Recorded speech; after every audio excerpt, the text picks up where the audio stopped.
দুনিয়াতে যত অদ্ভুত অদ্ভুত প্রশ্ন সব আপনি মুসা আলাইহিস সালামের মাথা থেকে পাবেন। বিভিন্ন বিষয়ে আল্লাহরে প্রশ্ন করতেন। সাইয়েদনা মুসা আলাইহিস সালাম আল্লাহরে বললেন, আল্লাহ আপনি আমার এমন একটা জিকির শিখাইয়া দেন যে জিকিরটার শব্দ আপনি আর আমি ছাড়া কেউ জানবে না। দিনে রাতে সব সময় এই জিকির আমি করব, আপনারে ডাকবো, কিন্তু শর্ত হলো এই জিকিরটা জানবে শুধু আপনি আর জানবো শুধু আমি। আল্লাহ বললেন, মুসা পড়ো লা ইলাহা ইল্লাল্লাহ। মুসা আলাইহিস সালাম কয়, মাবুদ এটা তো জাতীয় জিকির, সবাই জানে। আমি তো চাইছি এক্সেলেন্ট একটা জিকির, কারো কাছে নাই, শুধু আমি জানবো আর আমি পড়বো।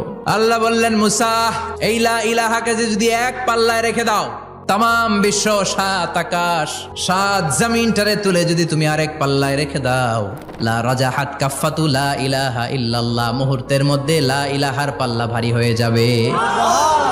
ও মুসা, তুমি যতই এক্সক্লুসিভ জিকির চাও, লা ইলাহার চেয়ে দামি জিকির আমার কাছে নাই।